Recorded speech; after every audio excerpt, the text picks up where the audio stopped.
Ça, c'est pareil. Ça, c'est pareil. Pareil. C'est bien. Okay. Hi, everybody. So for a lot of you know already that French Bayou Beach was just created to be a local network of people here in San Diego, to be people interested in life science, and to be a bridge between San Diego, either academia or industry, and equivalent institutions in France. And a few weeks ago, we had two delegations that are coming here to promote the French competitivity clusters. And we had Luc Rousseau, who's the Vice Minister of Industry, that was here. That was great. And tonight, we have the pleasure to have a panel of specialists. So they're both from the Inserm, which is the French National Institute of Health and Medical Research, and also from the CNRS, so National Center for Scientific Research. So the panel will be moderated by Mireille Guillader, that most of you know already. She's the Novel Scientific Attaché in Los Angeles at the consulate, and she works for the Office of Science and Technology. So please welcome Mireille.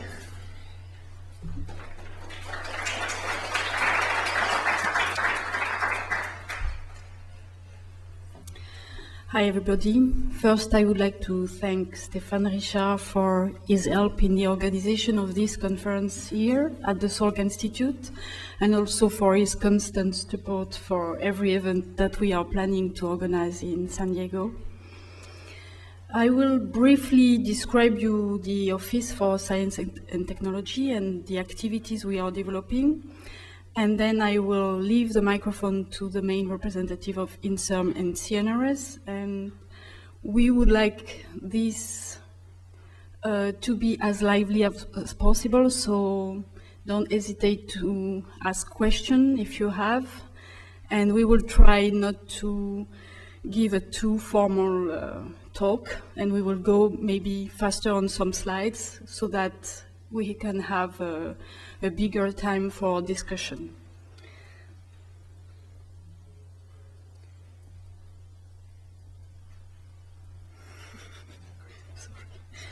Sorry about that.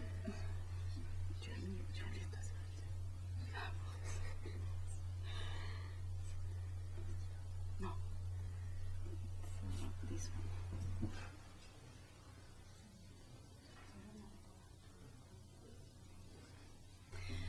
So the Office for Science and Technology is based in Washington, D.C., and there is several attachés present all over the United States, in San Francisco, Los Angeles, Houston, Chicago, and Boston. And the main office is located in a French embassy in Washington.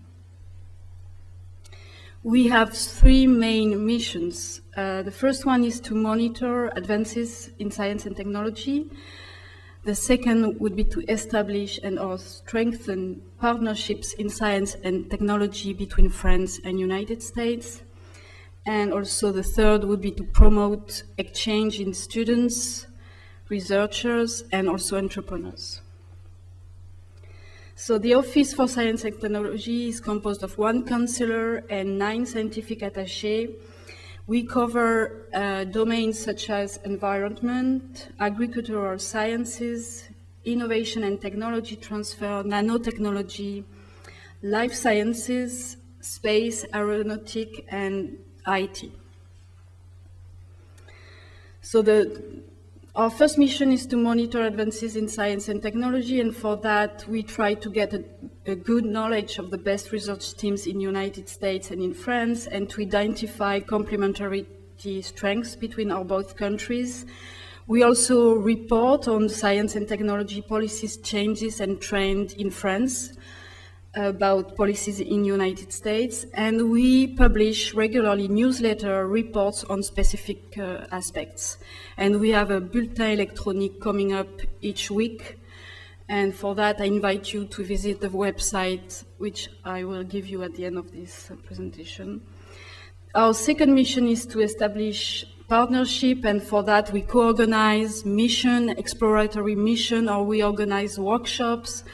We also are here to reinforce the presence of the French research organization, and this is one of the topic tonight to introduce you and to help you to know more what is going on at Inserm and CNRS for new scientists as you are.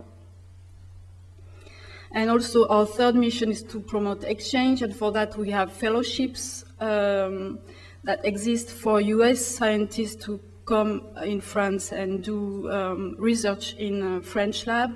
We also have Association of French Researchers in the United States. We also support the Young Entrepreneur Initiative, and I have to mention that a representative from YEI will be in San Diego at the beginning of September to present you more in detail this program. And we also participate each year in the European Career Fair. So I will finish by that to invite you to visit our website, www.francescience.org, and I will be your contact in Los Angeles for any question you would have. And now it's my pleasure to introduce Patrick Bernier, representative of the CNRS organization.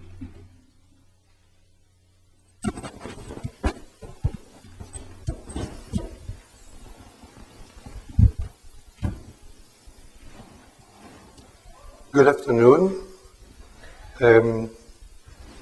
As Mireille said, I am the representative of CNRS. I work in Washington, D.C., the French Embassy. I am a physicist, so I left my lab 3 years ago to take this position in Washington. I am going to show you some presentation, some overview of CNRS structure. I want to go very fast because considering that there are many young people here, I suppose it's more interesting to give you a very brief overview and then to have a discussion if you have specific questions about CNRS. So what should I do to just click on? Oh, okay. I will give you very brief information on the new structure which are available in France, because I don't know if you are all aware of what happened during the last 2 years. There is a new agency which is called ANR, which is the Agence Nationale de la Recherche. Adjusted by the public budget for research and development, which is in 2005, 9.3 billion euros, it was going to $12 billion, which is typically a third of the amount of money which is spent for research and development in France, including public and private money. I was talking about the new structure, and in fact, we work with two types of funding, which is on one side the enseignement supérieur, which is a high-level education, and then what we call EPST, which are all these institutions like INRA, Inserm, CNRS, INRIA, all these institutions which are on the right, of this figure, with the CNRS representing something 2/3 of the expense made by in research, and the other institutions like Inserm, INRA, and IRD, and RIA, and so on, representing the complement.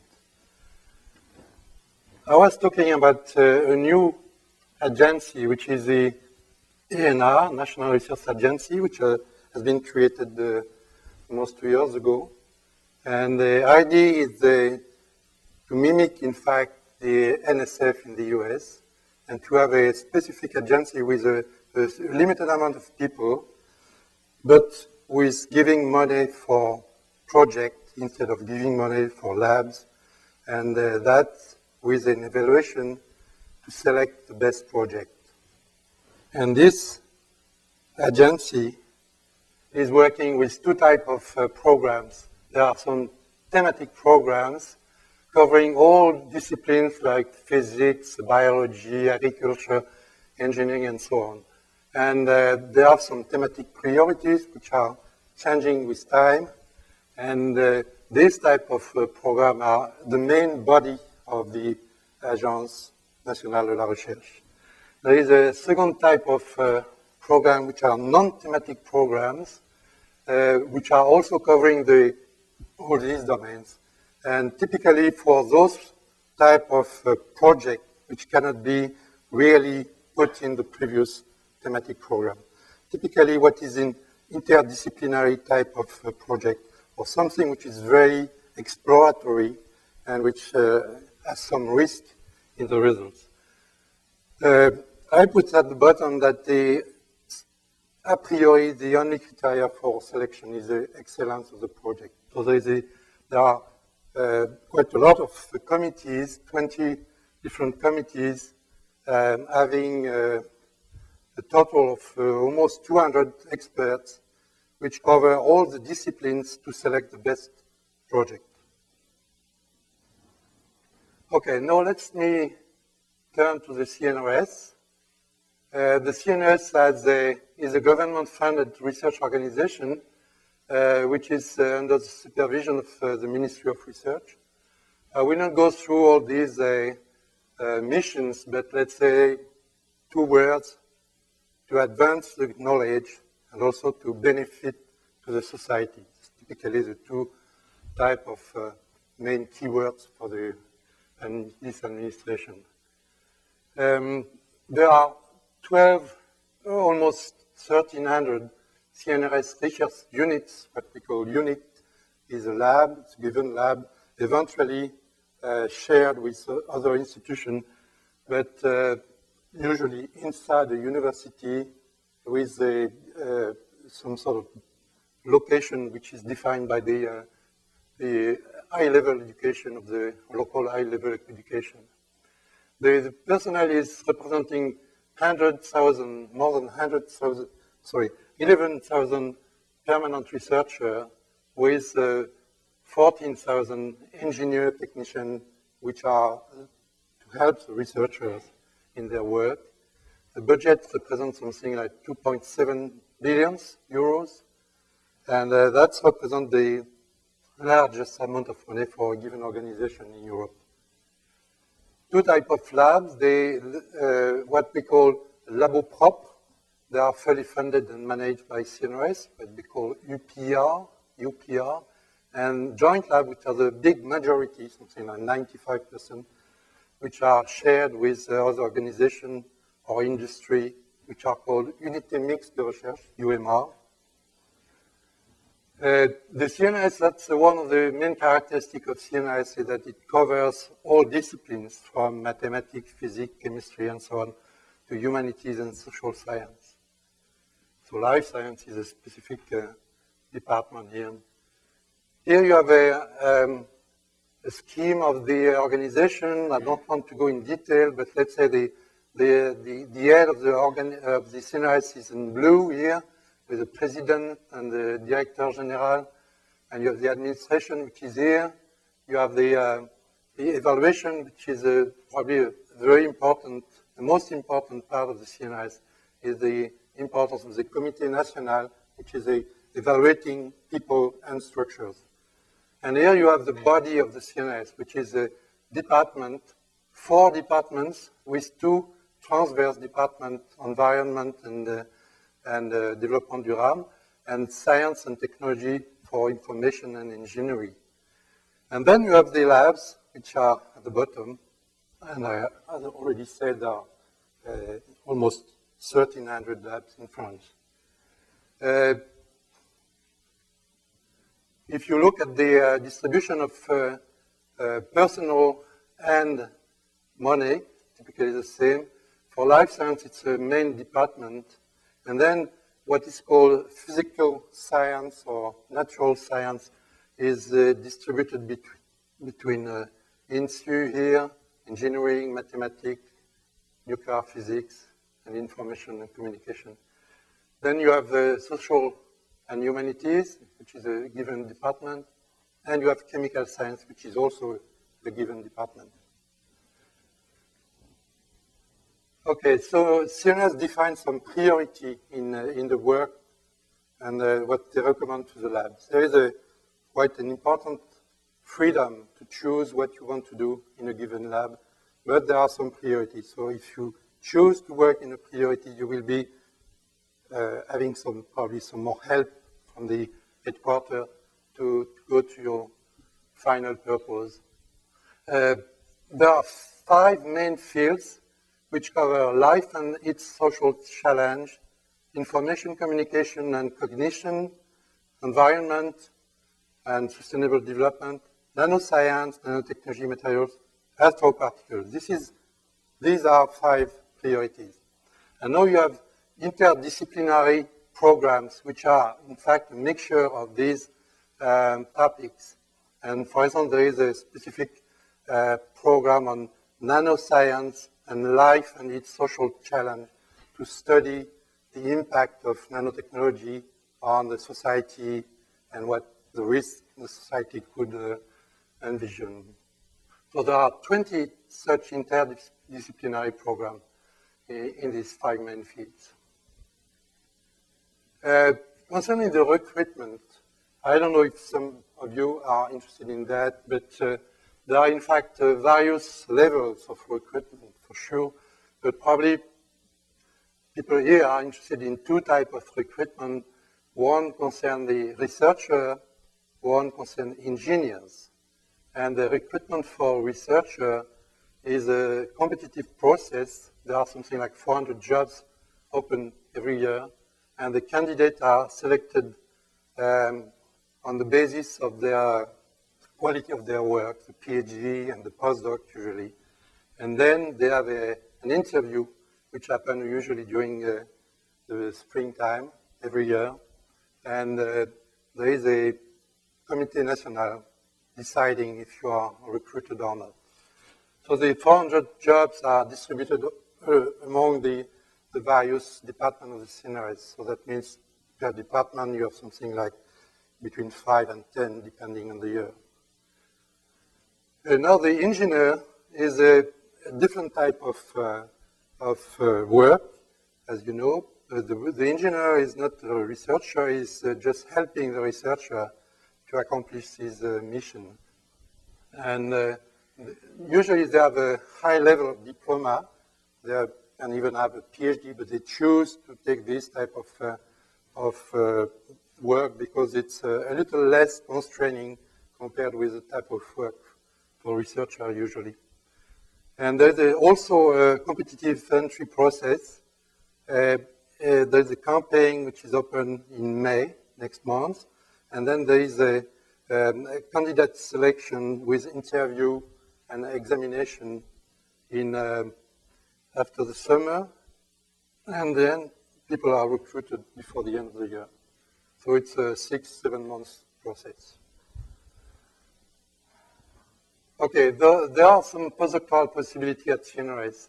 Every year we have something like 100, 200, between 200 and 300 positions which are open for in CNRS labs. You need to have a PhD. Usually it's well considered to have a PhD abroad, give you some more chance to be recruited. There are no nationality restrictions. It can be open to a Japanese or to an African or to a guy from Canada or everywhere. And the gross monthly salary for this type of position is 2,500 euros, typically this amount of dollars. There is also another type of postdoctoral possibility, which is under supervision of the Ministry of Research. I don't talk about that here. But the postdoc campaign calendar is usually that at the beginning of the springtime, you have a posting on the CNRS website of all possibilities, all jobs which are offered in France. So you have a list of labs with their topics, and then you have if you click on the link, then you have a full description of the body of the work which is offered. And then you contact the lab, and then you can have an interaction with this lab, and these guys can eventually ask you to come and to give a seminar and to interact with them. And the selection is typically during the summer, and in September, then you are recruited on this post and you start working with them. This list of jobs, as it is written here, is moving every week. So that means if you don't find a job at the beginning of the process, perhaps you can find an interesting position in the middle of the process.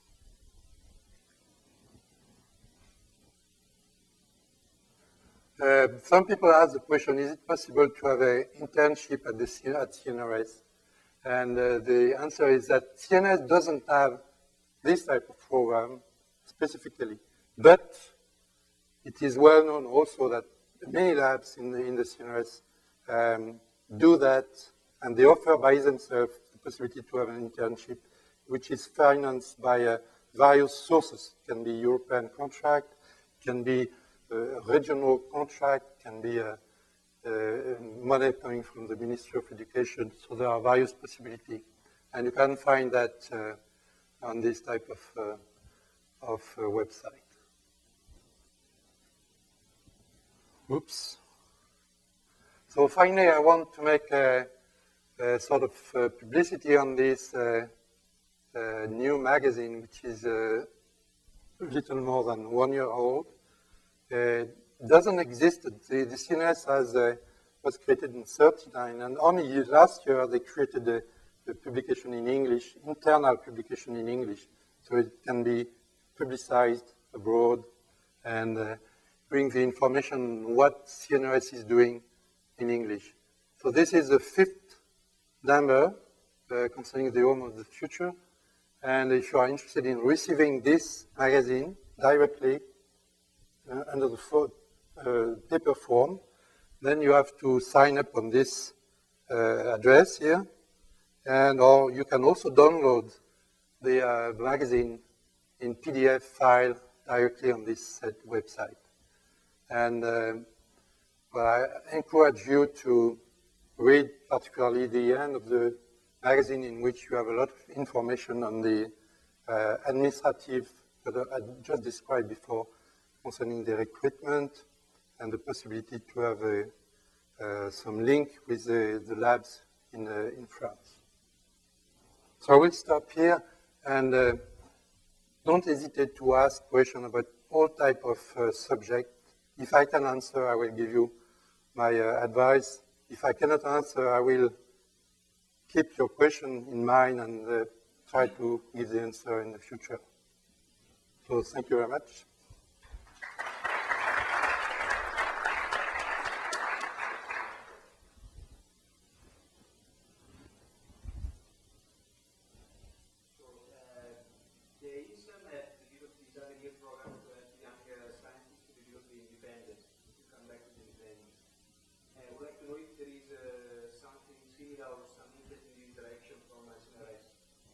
Well, not exactly. In the Avenir program, I think Jean-Jacques will talk about that. It's how many years? 5 years? 5 years program. There is nothing equivalent at CNRS at the moment, but I'm sure that people at CNRS, there is quite a lot of turbulence at the CNRS at the moment. People are thinking of having some similar program. I'm not sure it will be a 5-year program, but it could be something which is adapted to the discipline. The constraint is not the same if you are doing mathematics or life science or humanities. So it doesn't exist at the moment. So let's say I'm coming back to Europe. I would like to consider France to start as young PI independently. So will I have any support from CNRS? Directly? As independent scientist from postdoc? I should say no. As a postdoc, there are so many applications that I should say it's difficult to envision that. But from Europe, there is a specific program for that. The Europe is offering with the sorry? No, CNRS has not that type of program for the moment. Oui, mais c'est pas sur 5 ans. No, are you in life science? Yes. Okay. Life science has developed one particular program In CNRS, it was developed by Claude Paoletti quite a few years ago, and it's called ATIP.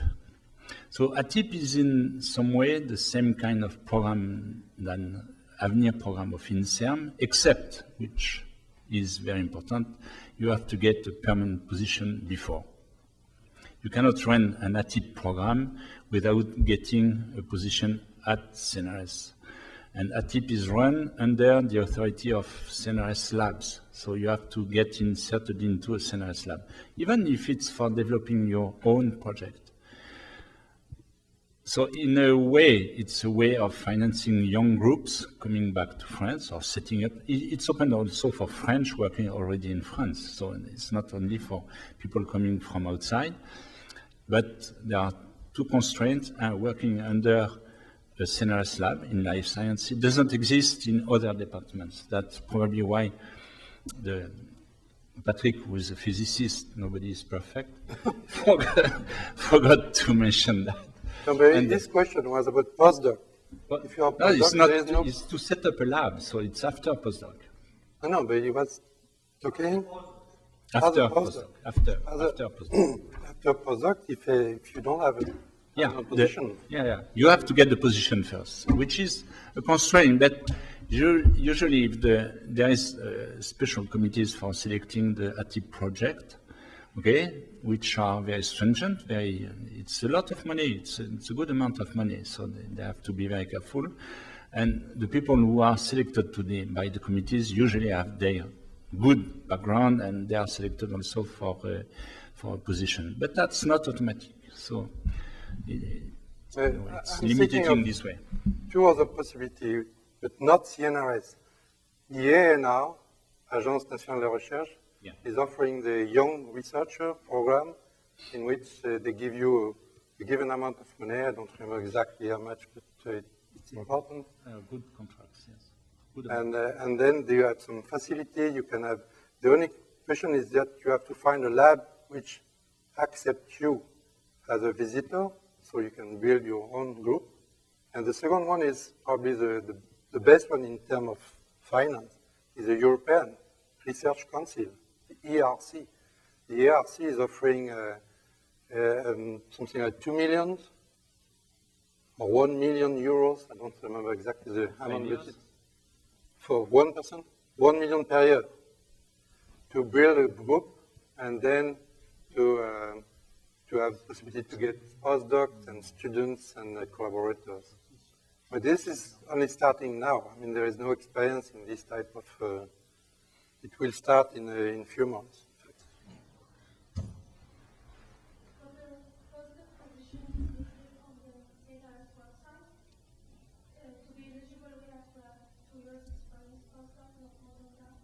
No.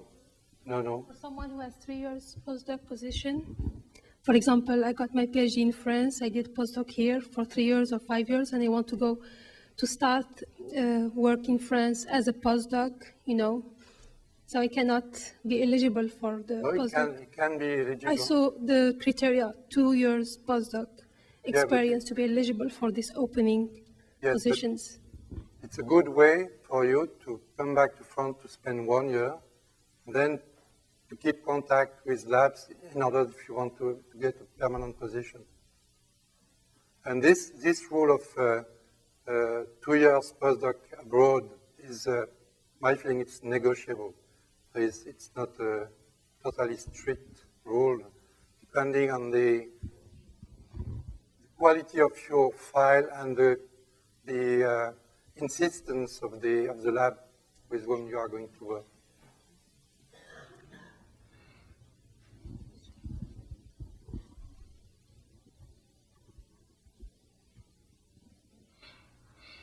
Some other question? So, if not, I will take the chair. I am a physicist too, so I know what I'm talking about.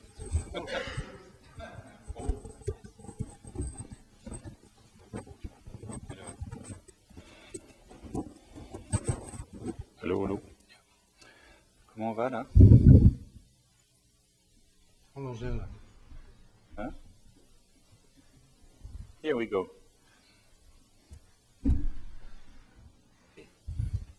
So we have a presentation which is quite complete. So I think we'd like to have open discussion with you because you're probably more interested in asking questions and have precision. So we'll go quickly. First, I would like to thank very much Stéphane Richard, who allowed us to have this presentation here, and also Mireille Guyader, who did a lot of work to welcome us, to arrange interviews with the people and so on. So thanks to them, we are here with you, and I will go quickly with the Inserm presentation. Okay? So Inserm is one of the organisms for research that Patrick already told about. It's by, so you see here the, okay, let's go fast on that.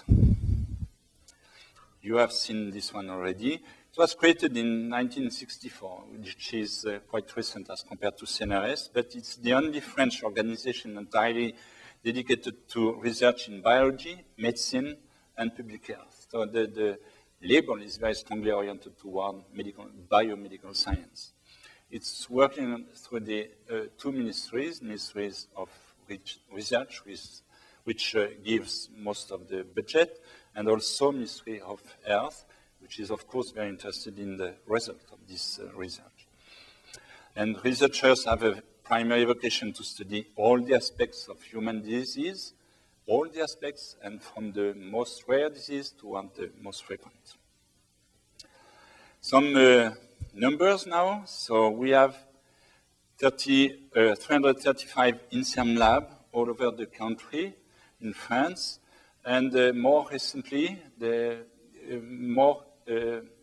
bigger structures for research. I mean, bigger is the size of 100 to 300 people working together on given themes, which are called the research centers.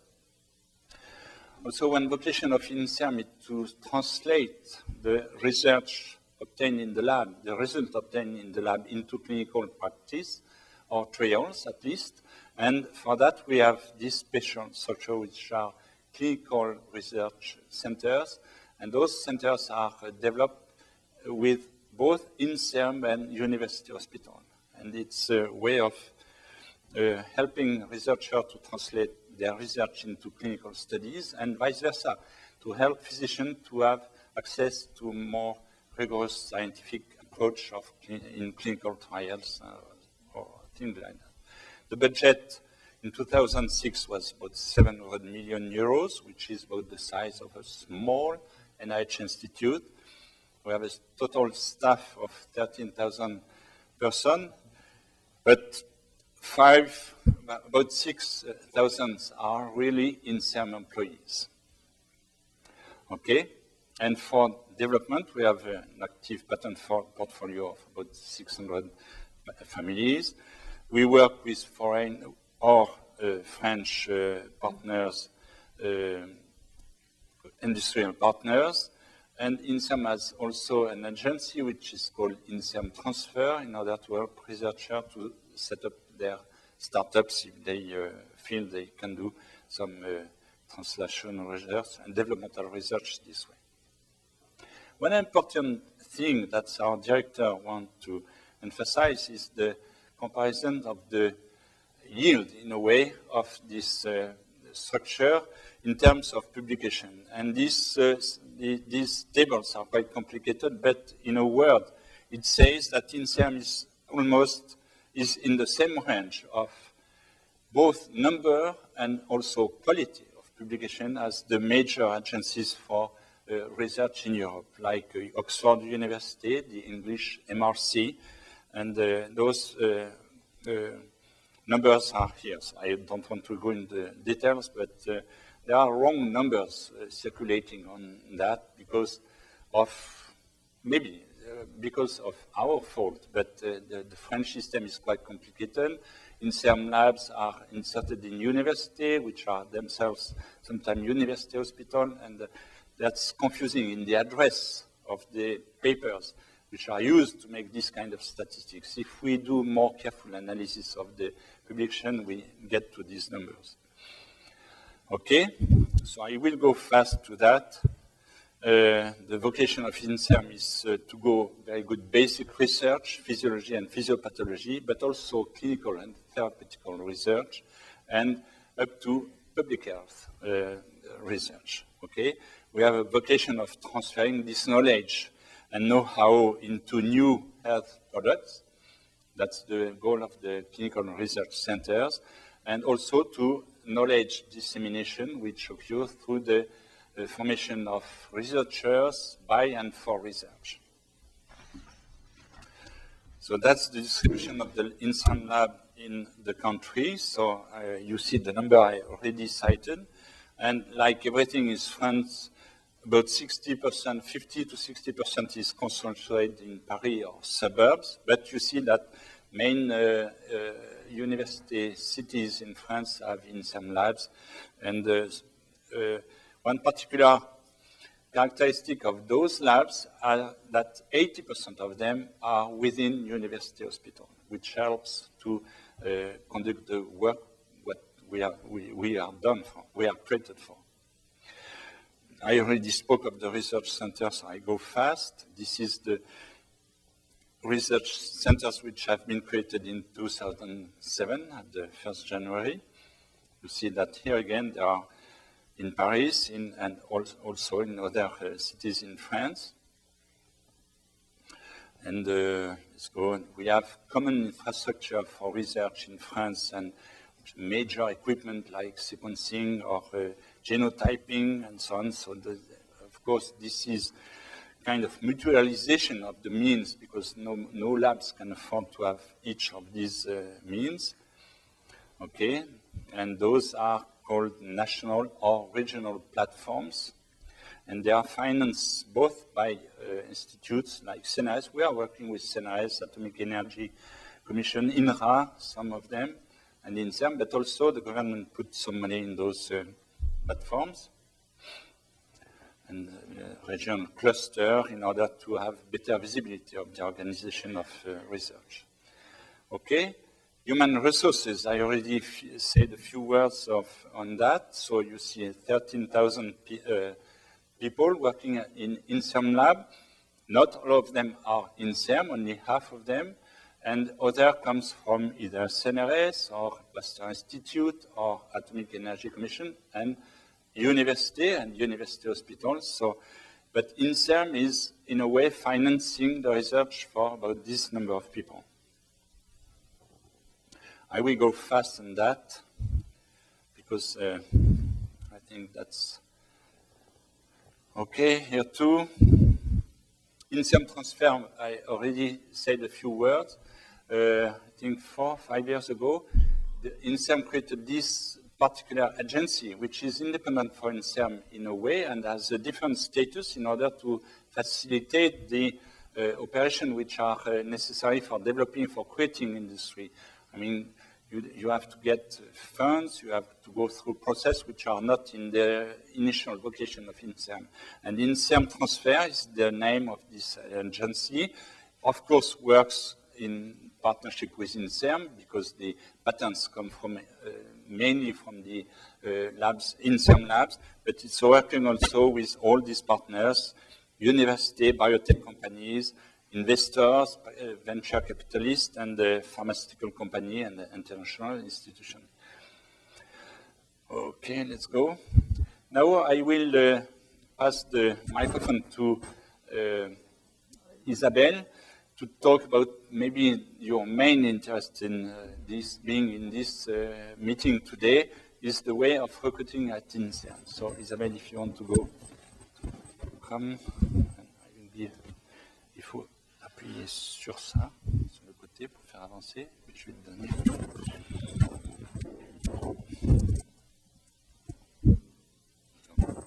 Ça soit dans le bon sens. Attends, je te laisse ça aussi.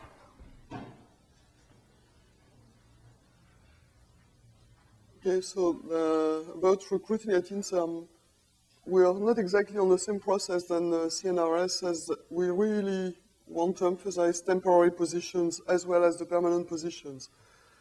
So there are two types of position. For temporary position, there are short-term postdoctoral contracts, which are basically for 1 year or 2 years after PhD, but that's really for short-term position. And then we have junior position, which are declined on two labels, which are the 5-year junior contract with an intermediate assessment after 3 years, and the Avenir program, which is with the idea of creating a team. It's really giving the independence to the young researcher, same time 5 years, with intermediate evaluation after 3 years. And then there are permanent positions for chargé de recherche, directeur de recherche, with the principles of recruitment that Patrick showed you. And we'll see later how many positions were open this year. And there is a special program for attracting senior scientists, which is called Join Inserm. So I explained that already. What we want to emphasize as well is that all these temporary positions are really followed up closely by the human resource department. We want to know what happens to the people who went through those positions. Either, I would say like 80% will go on the permanent position, but we want to know what happens to the others.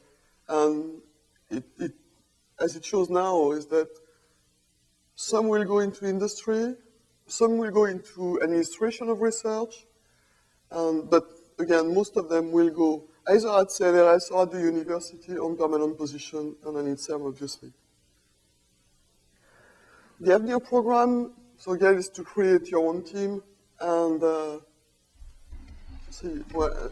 most of you know it, and it has been going on since 2002. It is working quite well, and most of the people who were in the first years have now a permanent position. Most of them are team leaders in bigger units. Some have created their own units. And this is one of the programs that the Director General wants to emphasize. That's really an idea to develop the way Inserm is moving. So that's where the position opened this year. Altogether, there was 126 permanent positions, and there are about 50 temporary junior contracts, and I don't remember, I think it's 20 for postdoctoral position.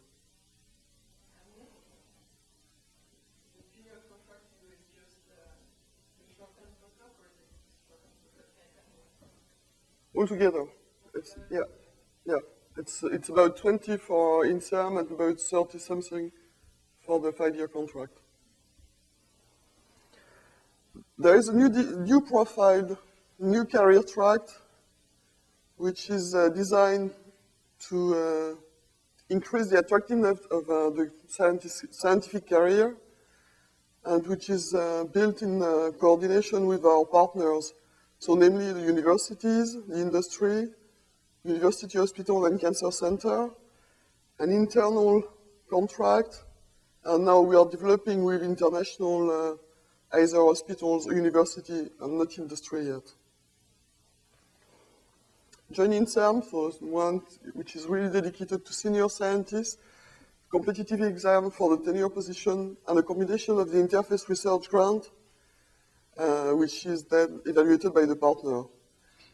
And so far, we have 20 successful candidates. There is something special now that we create with our partners. These are 3 examples that happened in the recent years. So the first one is a combination between Inserm, Pasteur Institute, Paris Hospital.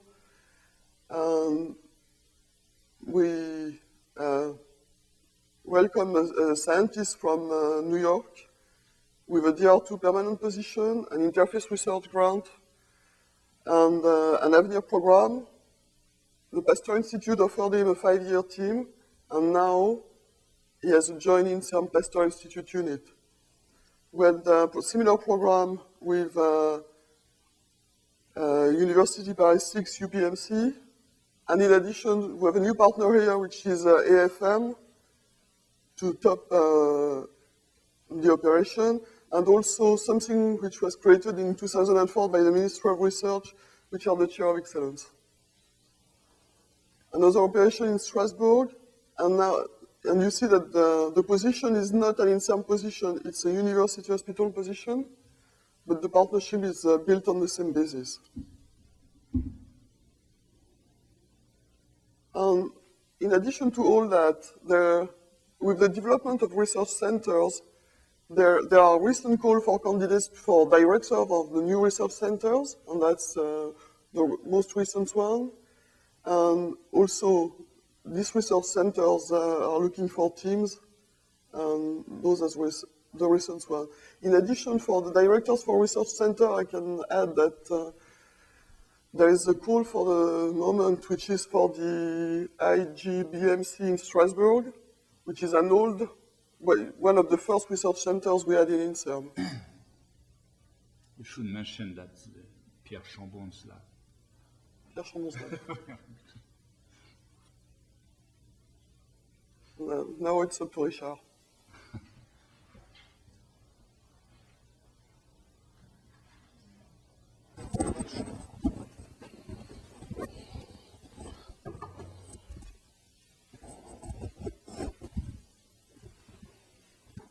Okay. So I will go fast.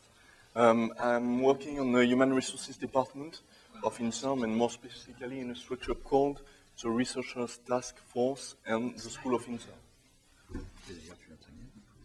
So first, I will give you a few details about the Researcher Task Force. It's a structure which was created a few years ago, and it's a structure for you. In this structure, we can help you to find the good way to be recruited in our institute.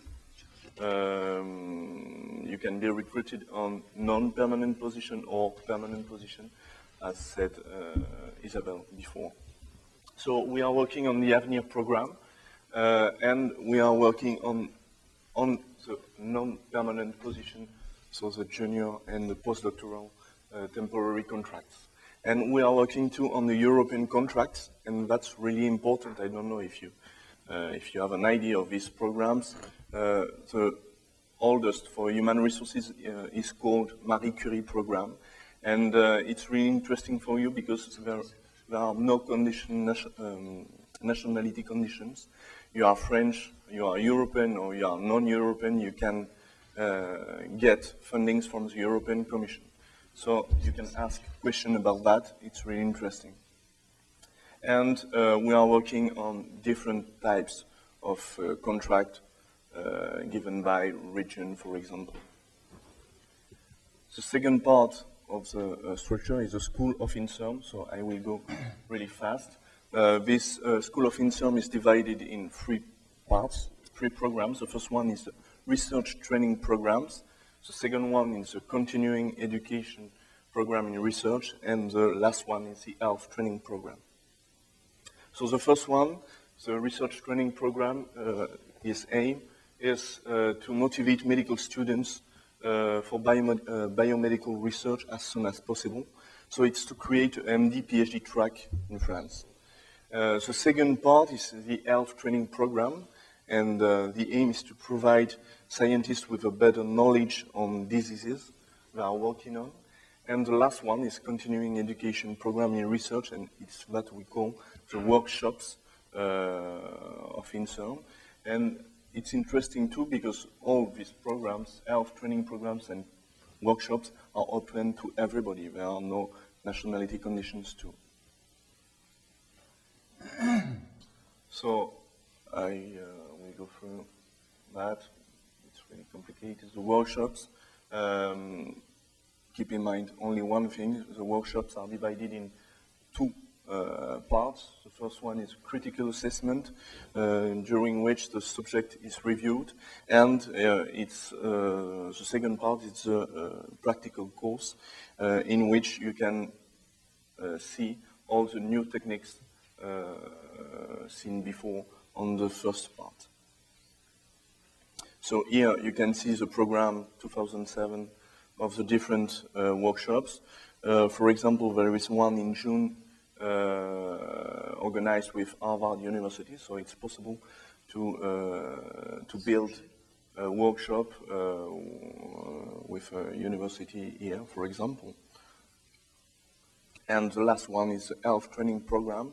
And the interest of that is to organize meetings between clinicians and researchers, because, as said before, my colleagues, you see that Inserm is doing research between basic science to applied biomedical research. So here you have a few examples, and the last one was HIV and hepatitis. So now I give the talk to my colleague Jean-Jacques for the international policy of Inserm. I will go very fast because I think it's better that we have some room for discussion and question. Just to say a few words of the international policy of Inserm. So the goal is to develop international partnerships. We have quite a lot of cooperation going on from person to person, on the person-to-person basis, but very little at an institutional level. So one goal is to develop that. Also, as you probably know, we have quite a lot of postdoctoral trainees here in the States. It's evaluated about 2,000 altogether. I mean, French postdoc scientists in the States, and with we want to improve this part of the researcher training. And finally, I will speak of something which is quite new at Inserm, is the creation of either associated labs to Inserm in foreign countries, or even more, creation of Inserm lab abroad. I will show a few. So that's the kind of statistic we have on international cooperation in 2005. You see that most of them are, more than half of them are within Europe, but the second part is US and Canada, of course, which doesn't surprise you probably. And within the US, there are main targets, I would say. Of course, California is one of the principal, in addition to Boston, New York, and Bethesda that you see on the here. Okay. After less important place, Houston, Texas, of course, is very important. Pennsylvania, Philadelphia, and so on, and even smaller parts. Okay. If we look at the international cooperation, the main number comes from the USA. That's what I call, I said before, that's on the person-to-person basis. It's quite numerous and quite productive. You see that the joint publications come from this kind of cooperation, quite important, and 12% of them come from the US. Now, if we look at the foreign scientists working at Inserm, most of them come from Europe, Italy, Algeria too, Germany, Liban, and so on. And if you look to the United States, very, very low in the chart. Okay, so that could be improved also. And I would like to say a few words about one postdoctoral training program that we have launched with NIH intramural research. That means that the people who have NIH grants outside the intramural research cannot apply to this program. It's a 5-year program which is made in 2 phases. A 3-year of postdoctoral training in an NIH lab, intramural lab, and has a visiting fellow. The people have to get this position. And 2 years of a position as junior research fellows in France, the kind of contract that Isabelle described, either postdoc 5 years temporary contract or Avenir program. And with this program, which is different from the others, that there is a real follow-up policy. That means that the people who have selected to be for this program have follow-up either in the States when they are at NIH or to go back to France and they have some money to keep in contact with the French community and even to give seminar and decide where they want to come back. Okay, that's I can go. Now let's speak about the Inserm labs altogether abroad. We have two kinds of labs, associated labs, which mean that one, let's say American team, since we are in the US, or one foreign team will associate with a French Inserm team to develop a common program together. So each part has its own financement, but they have a concerted action as far as the program is concerned. So under this kind of associated labs, the exchange of researcher, of material is facilitated. So it's a way of having a better interaction between the two teams which want to collaborate. And we have such lab in several places in the world. You see here where they are. And it's developing quite rapidly. Another way of having an international policy at Inserm is to create Inserm lab, exactly the same way we create lab in France, but in foreign countries. That means that there is a project which is proposed, evaluated by the study section at Inserm and by the scientific council, and if the evaluation is good everywhere, the decision of creation of the lab abroad is decided. And for example, we have created such a lab in Montreal 2 years ago, I think, in immunology. There is one in Seoul, one in Kyoto, and we have several projects in the pipeline, and one of them is in Irvine, in California, this year, another in Dallas. They have applied for the process, and they are in the course of the evaluation. So that's a way of having a presence of Inserm in foreign countries, and also to facilitate exchange. When such a lab is created, it has exactly the same rights as a lab in France. That means that it can have money, it can recruit researchers, it can recruit technicians, engineers, and so on. So everything is similar to the labs working in France. Okay, so here you have a little number of contacts you can have, Isabelle and Richard. Marie-Catherine Postiel-Vinet is in charge of the partnership department, so that's why her address is there. And I am here for a few months, still a few months in the French embassy. Okay? I would like just to say a few words about this field de Marianne that probably, hopefully, some of you know already. We have, with Patrick, developed a way of keeping a contact with the French or non-French fellows working in the US and in Canada, actually. And that's an electronic letter that we send every week, which gives information of what is going on in France in terms of call for proposal, for position, for contract. The main conferences in France and in Europe are also mentioned, and gives you a taste of what is the scientific life in our country.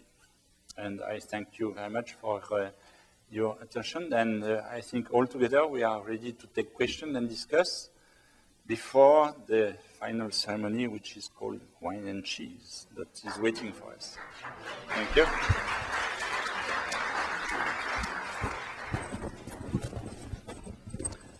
So, are there any questions about Inserm, about Mission pour la science et la technologie, about CNRS, about everything we want?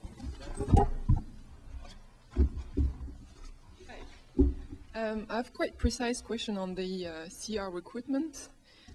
As you are probably aware, the salary is kind of tough when you come from the US and probably from other countries too, even as a postdoc. And in most situations, it looks like all the grants that we can apply for, you can't really top up your salary with that, right? It's not because, unless I misunderstood, it's not because you do a great job at getting grants for your own budget, for your own future lab, that you're going to be able to top up your salary. Is that correct? Yes and no. Yes and no. In terms of position first, let's speak about the salaries. Okay, of course, if you compare the rate, it's higher here than it is in France. But you have also to consider what is included in your salary. For example, school, you don't have to pay for school in France. Public health, issues, you don't have, you pay your social security, but it's almost free afterwards. So on. So if you consider everything, the difference is still, there is still a difference, but it's not as high as it could appear to you. Okay. Now about the grants that you are mentioning. The landscape has, there are comments about what I said about this on the salary? No? No? Okay, well, no, we can discuss because that's... That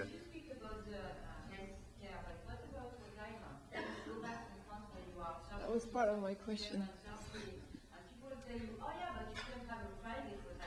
No. We are not saying that yet. But you try to make to tell that the salary is great because there is something that is increased. Okay, but what about retirement? Retirement? That is increased, but Yeah. when you start at 36, If you are 40 recruited years, as a researcher, you become a fonctionnaire, you know. for example, you are functionary with the salary we have. Now, what's your point? Is it retirement? I want to explain the mechanism. Okay? You agree or not, but okay.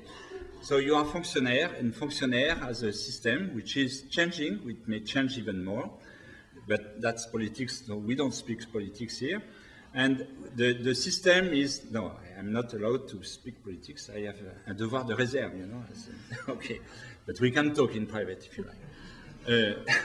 And the system is such that you collect one given number of years, and each year you collect, you are allowed to have 2% of your last salary, 6 months last salary, which constitute your retirement. Okay. Now there are, of course, the system is changing first. Now you don't have to collect 37.5 years, but 40, and it will increase. But that's all over the countries, you know, except the pure liberal system where you make the money, you make with your money what you want. If you want to collect for your retirement, you can. If you don't want, you can also. In France, there is a system which is based on mutualizations. That means that the people who are working are paying for the retirement of those which are no more. Okay, that's our law. That's our system. Well, okay. So when you are recruited, you may have an idea that you will have worked for, let's say, 10 years after your not graduation, but after your university background, and you say, well, I worked for 10 years for nothing. That's not exactly true, because there is what we call une reconstitution de carrière. You understand French? I don't know how would you say that? Okay, and it takes into account the number of years you got since your experience. The experience. Yeah, experience. It's taken into account. So you don't start from the very beginning. For both the salary, because there is a re-evaluation of the level where you will be paid, and also for retirement. So that was part of my question actually. As a CR researcher, from what years do you actually count? Because so I just got last year a position, a CR2 position, and they're calculating right now the number of years that count. And what I was told at the headquarters is not what apparently is happening now. So I want to be clear on whether you guys count the PhD as experience, the DEA as experience. Yeah, it's very precise, but I mean that's kind of what I understand it's a concern of you, of course. I'm not really qualified to answer this question, but the best. So both for retirement and for ranking, because so being recruited, you recruit at a certain level, and apparently the entry level is, I think after whatever number of years of postdoc plus the PhD plus the DEA, if they really count all those years, sure, it's nice. If they don't, I cannot answer precisely, technically to your question because I don't have the elements. I have recruited people in my lab. I know that they were maybe not as happy as they wished, but quite happy with what they did for the examination of their past career. Richard, maybe have... For your position, you need a doctorate, okay? So you will not count your PhD and your Master 2 or DEI. So those years don't count for retirement? No, or for... because after your PhD, you got your thesis, and you need that to have a CR position or DR position. So we will begin after your PhD. So if you did, I don't know, 3 years, a 3-year postdoctoral so those years stuff, we will count 3 years. Only those years, okay. Okay. And so you didn't get the chance to finish telling about those grants. How, if you can, how could you top up your salary with the grants that you get? So the Avenir, if you have already a permanent position, I believe there is no money for your own salary, but how compatible is that with what is the question? You want to complement your own salary? I want to see whether it's comparable to what you can get here. When you get a grant here, it means you most likely did a good job at getting your grant, and you can take 10% of it to top up whatever you had. Yeah. So can you do anything like that? This is not the case in France. So being fonctionnaire means you can't. Except you may. No, maybe the interface grant, which can complement your salary. Not only, for example, I'm working on European programs.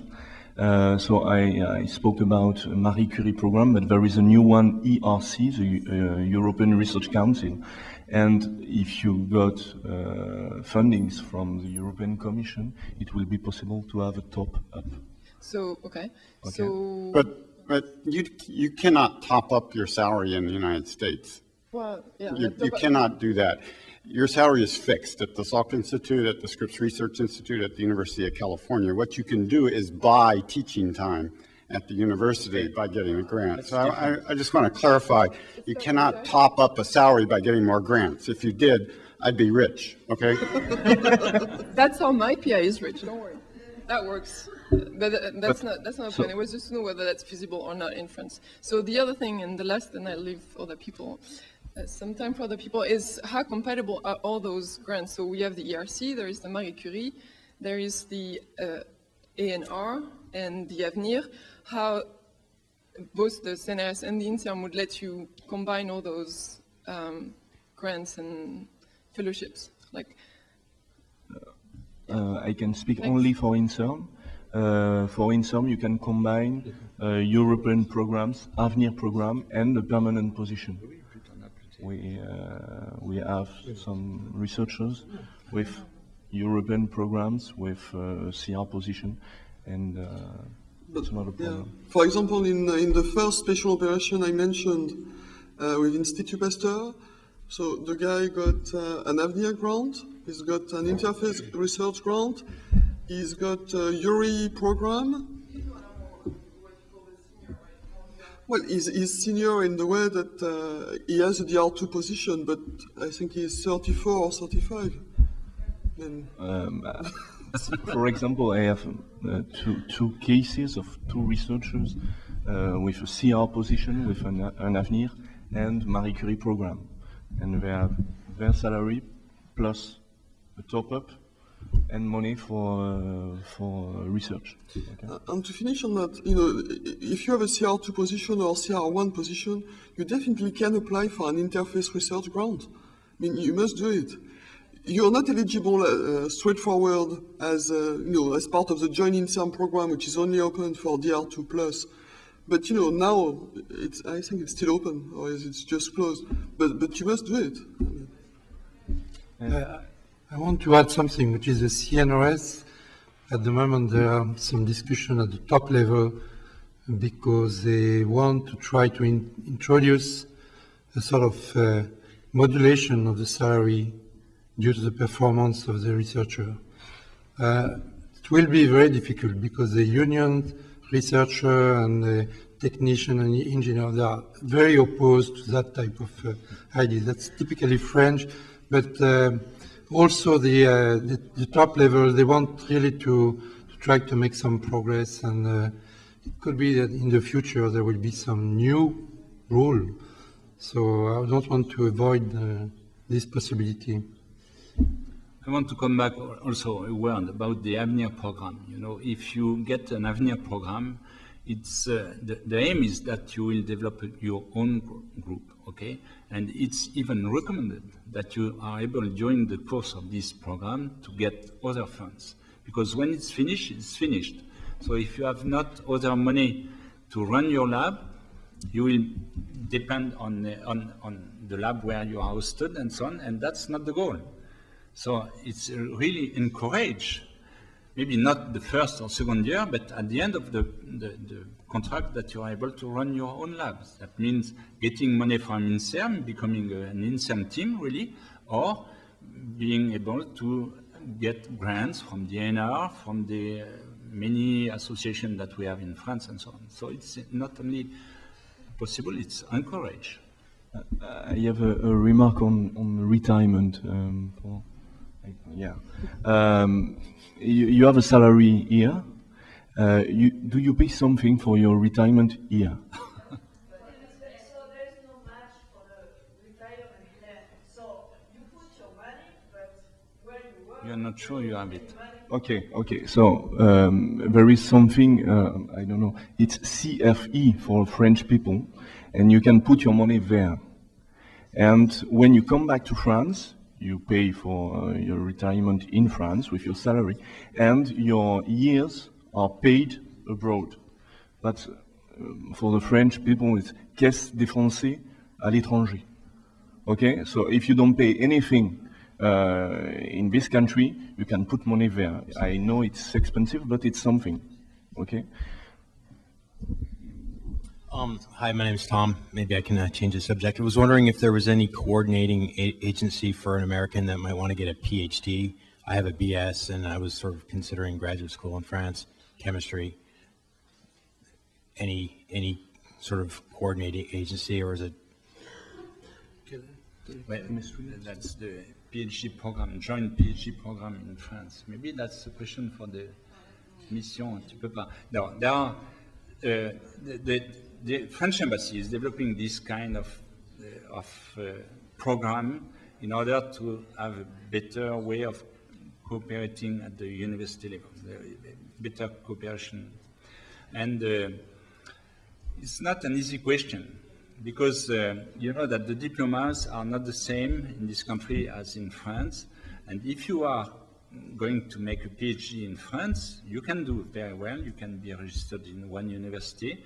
You have to find a lab where to do your PhD, but you have to start at the master level and then have a support, which can be, I think, there are allocations, what we say, fellowships from the French government for doing PhD. But if you are in life science, there are other ways, like caritative association to finance PhD thesis. So you can have this kind of support and make this part of your cursus in France, have the French diploma, and that's it. Now, whether it will be recognized in this country or not, that depends from where you want to apply, for example. And I know the reciprocal is not easy for French doctorate here. In science, usually it's validated, but in other disciplines, it's not. For example, I have a young French, is making a PhD in French literature in the States, and she knows that at the end of her PhD, she will not have any diploma recognized in France. So you have to be very careful on what. Why would you like to do your PhD in France? Do you already? No, but do you have already a question? Do you have? It is a question, because do you have a collaboration ongoing? C'est très bien. Okay. That's very good. What I can just add is that there is a doctoral agreement now starting between different universities and France, and NIH will fund probably this program, NSF.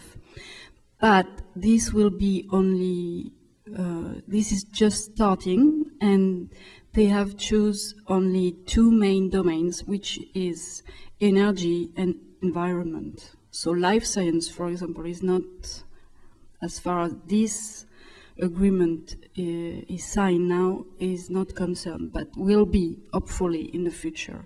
So when this agreement will be signed between different universities in life science, this is something that could be done. A US student would be able to get a degree in France. But right now it's not existing.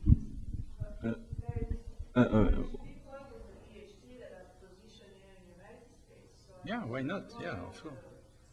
One thing for a PhD in Europe, European Commission is funding a lot of PhD position, and it's possible to find a website, Europe, Cordis, the name is that, and you need to have a diploma in your country to give you the opportunity to begin PhD works. So if in United States you have the diploma, it's okay, you can get a position funded by the European Commission to do a PhD thesis in Europe, not only in France. Yeah. So excuse me, so what diploma do you need to start a PhD program in France? Do you need a bachelor or master's program? I don't know, in United States, what do you need? No, if you, let's say in the case of that person who has a bachelor from an American university, if he wants to start a PhD program in France, is that enough, or does he need to get his master's here first before going to France and apply to a PhD program? Usually in France, you need what we call a Master of Research. So it's, but for the European Commission, it's particular. It's written on, because in the European Commission, there is a European area, it's 33 countries. So it's impossible to say we need this diploma, because it's impossible to have the same diplomas everywhere. So it's written on the rules, but it's possible to begin a PhD thesis if in your country you have the diplomas to do that. So you can go. But that's France, for European and if countries. you don't have the diploma, the French diploma, it's not a problem. For example, we had the same stuff a few months ago with a guy coming from Netherlands, and he didn't have the French diploma, but it was okay because the university in Amsterdam told us that he had the diploma to begin with PhD works in Netherlands. Okay, thank but you. it's particular for European funding, okay? But usually it's Master 2 research in France. So my question is, in terms of capacity to apply for grants as independent investigator, are there any difference between CR and DR? No, of application, no. You can apply to whatever you want, but it's much harder to get a DR position than a CR. No, I'm saying you have the position. You have the apply for position? money to work, okay? No, as independent no, scientists. there is no difference. No difference. I mean, they judge the quality of your project. And if you are young, it's even better to have a good project, and it will be favored because you are young. They want to emphasize the role of young researcher in the French research. Okay, so the becoming a DR doesn't give you any more leadership, or you are as independent as a DR, we're already in the stage of CR on the paper. Same. Okay. We ask for quality of the project, for the selection in Avenir program, for example. When you come from outside, if you don't have position, that's really the science which is good. After you can apply to your level. Look at the ERC, the new scientific commission of the Europe. They ask one person to initiate the process. So you have one person with a good project, and then the only question is to find a lab which is ready to accept you in their location, in their building, so you can work in a given place with people that you are going to collect in the future.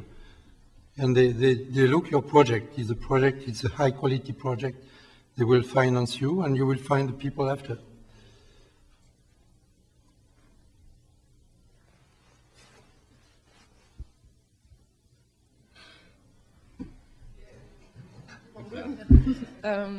So I also have a husband who's trying to find a position where I'm going to. And the problem that I think a lot of people are having is that even if you find a lab that is okay to sponsor you for a CR position, often they are limited in, first of all, what, CR2 or CR1 because they have already other candidates, but also if you want to apply for Avenir or ERC, you need a space, you have a space requirement, and a lot of labs, I think in France, are kind of limited in space. So, for example, in that case, he wasn't able to apply because he didn't have a lab that would just give him the space. So is there, is it possible to just apply without a lab, and are the chances just as good? No, it's part of the Avenir program that the space lab is given to the laureate.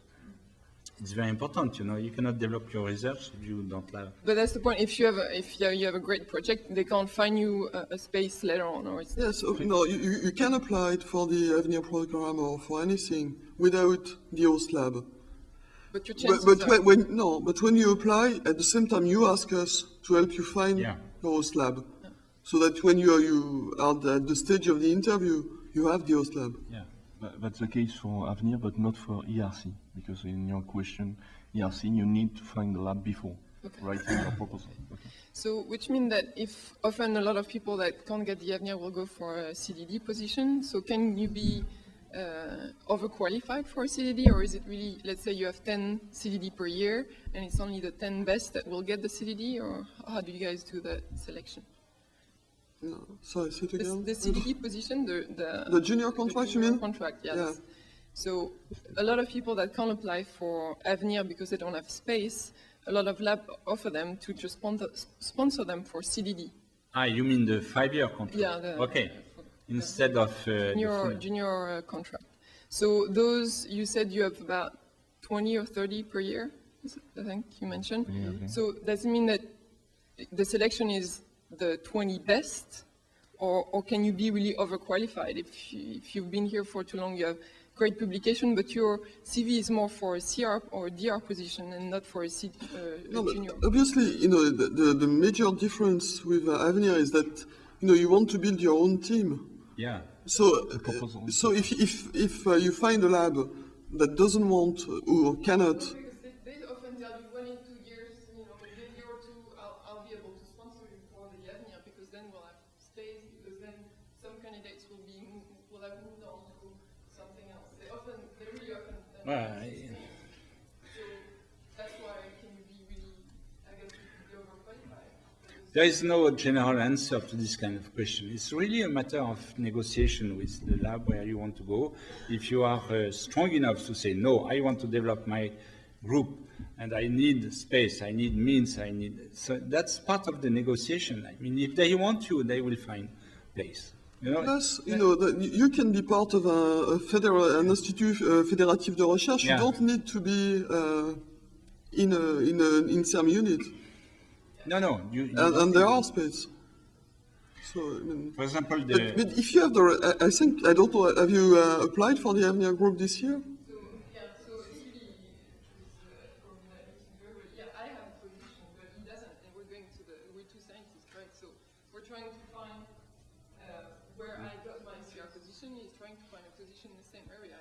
Not Paris, it's hard to find two positions that are two labs. If you don't work.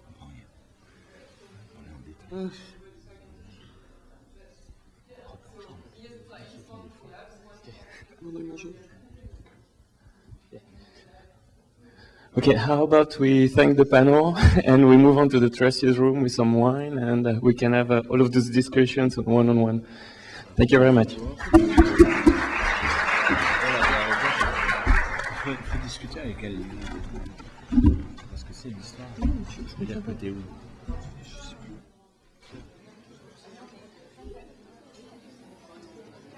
C'est pour ça qu'il ne faut pas oublier de faire tout, il faut faire les trucs sur les contrats d'interface.